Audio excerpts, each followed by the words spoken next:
Bonjour, mon nom c'est Richard Bilodeau et bienvenue à cette septième capsule, un bref exposé de l'Évangile.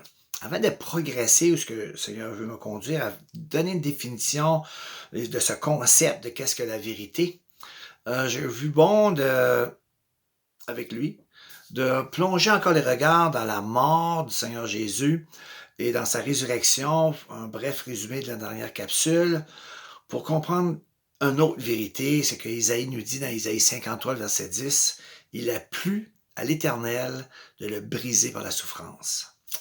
Là, j'ai appris dans la capsule que ça a pris 1800 ans avant qu'on comprenne que c'est seulement un cadavre qui a fait une crise de cœur, lorsque transpercé va sortir du sang et de l'eau. C'est pas dit qu'il y a eu une crise de cœur. C'est dit que c'est seulement, dit la médecine moderne, c'était les expériences, c'était fait à Dublin, en Irlande, dans les années 1800 quelque chose, que c'est seulement un cadavre qui a fait une crise de cœur et c'est une douleur aiguë qui s'est posée dans la cage thoracique.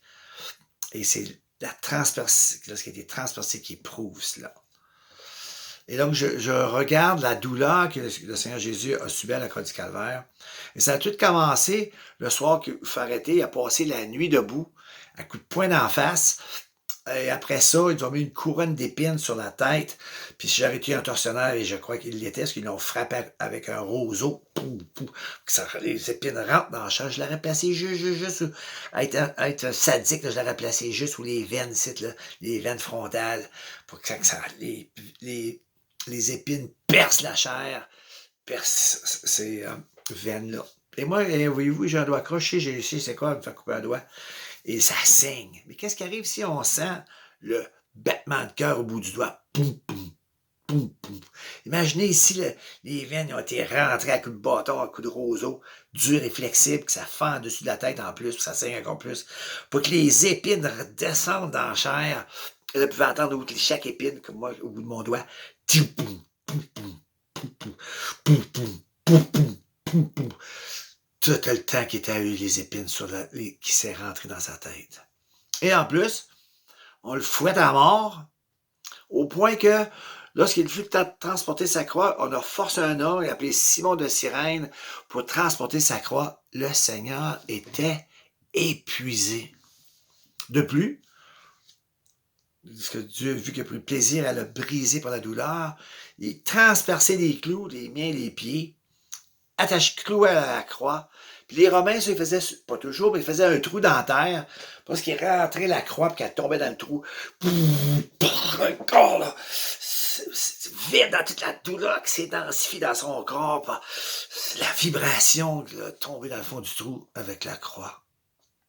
Et pour couronner le tout, le Seigneur le brise encore par la douleur jusqu'à dans son dernier souffle, une douleur qui fend sur sa poitrine, une crise de cœur.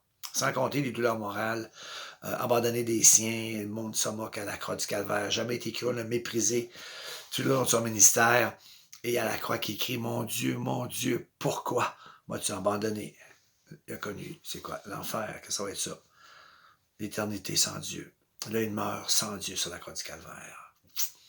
Et ce personnage qui a été prouvé être un macabée, une dépouille, un cadavre qui se présente en pleine santé devant ses disciples, qui est la science moderne, la psychiatrie, qui a établi des règles, puisque le monde disait qu'ils ont halluciné, là, c'est parce que les morts, ça ne ressuscite pas, et qui prouve hors de tout doute. Une hallucination est la première règle. C'est pas physique. Ça n'a pas d'os et de chair, comme Jésus a dit. Tout chez moi, comme vous voyez, j'ai des os et de la chair. Mettez mes doigts dans les trous le côté percé. Et une hallucination, dit-il, ça ne peut pas manger. Jésus a mangé du poisson frit avec un rayon de miel. Qu'est-ce que cela signifie que Christ soit ressuscité dans tes morts? Bien, il y a une mauvaise nouvelle à ça, puis il y a une bonne nouvelle. La mauvaise nouvelle, c'est écrit comme ceci dans Actes chapitre 17, le verset 30. Il est écrit ceci. Dieu, sans tenir compte des temps d'ignorance, annonce à tous les hommes en tout lieu qu'ils ont à se repentir. Ça, c'est un changement d'attitude vis-à-vis de ce que Dieu est, le péché, l'évangile, etc. Il appelle les hommes à la repentance parce qu'il a fixé un jour où il va juger le monde selon la justice par l'homme qu'il a désigné, ce dont il a donné une preuve certaine en le ressuscitant d'entre les morts. La résurrection est la preuve que Dieu fait aux hommes, qu'il dit aux hommes, qu'il annonce aux hommes, qu'il va les juger.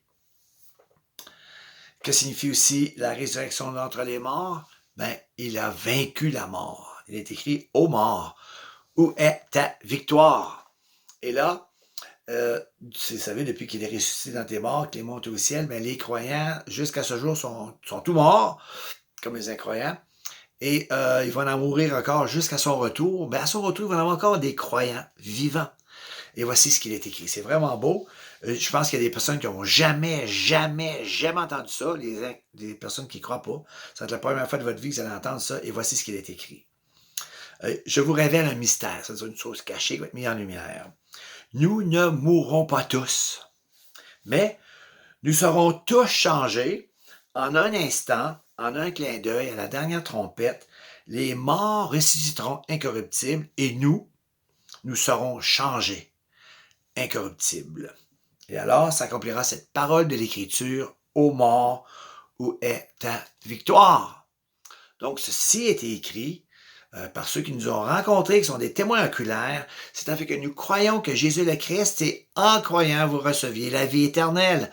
En croyant, pas à l'autre bout, là, maintenant, en croyant. Voilà pourquoi il a écrit une fois dans une des épîtres de Jean, je vous écris ces choses afin que vous le sachiez, vous l'avez, la vie éternelle, vous qui croyez au nom du Fils de Dieu. Croyez. Et ceux qui croient, soyez bénis en Jésus-Christ. Amen.